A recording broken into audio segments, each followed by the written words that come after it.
Invest Insights. My name is Abby Melone, and I'm the CEO of Capital Analytics. Today, I'm joined with Mayor Francis Suarez from the City of Miami, and we're going to talk about the COVID-19 pandemic and the city's response. Mayor Suarez, welcome. Thank you for having me. It's a pleasure. I wanted to first start talking about how you were more intimately affected by COVID-19, and how have you used that experience to best guide the city? Well, I was the second person in Miami-Dade County that tested positive. So definitely I was almost patient zero in Dade County. And also being the mayor of Miami, you're thrust into sort of the spotlight on this. So even though I had to deal with it, battle with it personally for 18 days while I was in quarantine, I was also leading the city throughout the crisis. And really it began before I got infected when we canceled large events like Ultra and Calle Ocho, which at the time were criticized by some. And then, of course, some of the same people that criticized those decisions actually followed those decisions, did likewise, even though, unfortunately, they didn't do it to the extent that they should have. And we saw a lot of the images that were kind of embarrassing about spring breakers on our beaches that should have been closed. Yes. And talk to me about the business community. Well, how do you see the business community right now? What are their biggest challenges? How are you best trying to address them? Well, the biggest challenges are that I'd say 80% of our businesses are closed by government mandate. All non-essential businesses are closed. And so people are trying to figure out how are they going to recover from this? You know what I mean? How are they going to be able to reconnect with their employees and then get jump-started back into this? And how long is this going to take? So those are the two most frequent questions that I get.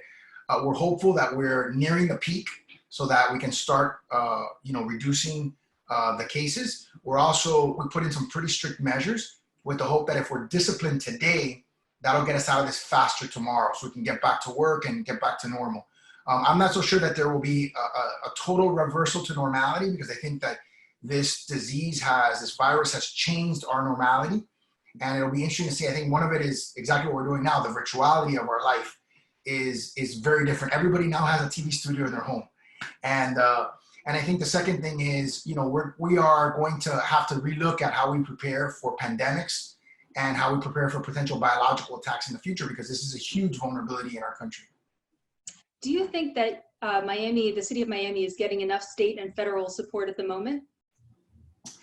I have to say that the governor has been very supportive. He's been calling me. He's, been supporting our measures. His director of emergency management, Jared Moskowitz, has done a great job.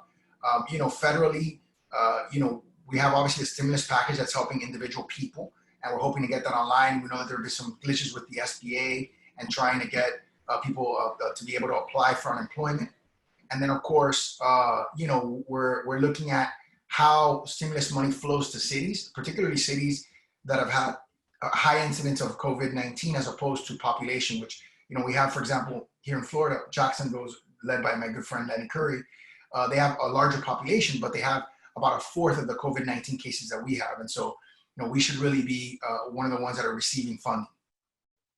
Miami-Dade has opened up a lot of testing sites. What should you tell to the current constituents how they can find those testing sites in the city of Miami and more broadly Miami-Dade? Well, we have 3 testing facilities in the city of Miami, which is probably the most of any city, maybe even in Florida. You can get to one of them, the Marvin Stadium, by dialing 311. That is a county city facility. So it's really for anybody in Miami-Dade County that can get there by calling 311. Then we have a city-specific one in Hadley Park, which is on 46th Street Northwest and 13th Avenue. And that is, you can get to that by calling 305-960-5050, 305-960-5050. That'll also get you access to our in-home testing. We're probably one of the only cities that's in-home testing. We started it with the elderly. Now we're doing it for people of all ages. If you cannot get to our testing site, we will go to you and test you at home. And so that's a great service that we're doing.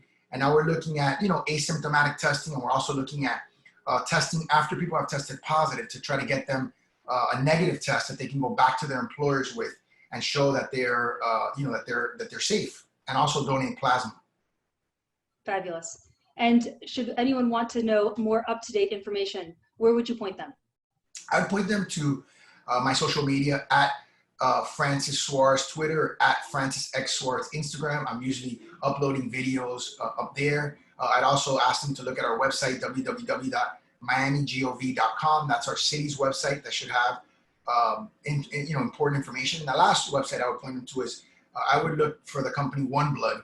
If you are COVID positive and you want to donate plasma, please look at One Blood and determine whether or not you're eligible for donating plasma or blood for somebody else who may be going through the symptoms more severely. Wonderful. Well, thank you so much, Mayor Francis Suarez, and please stay safe. Thank you, Abby.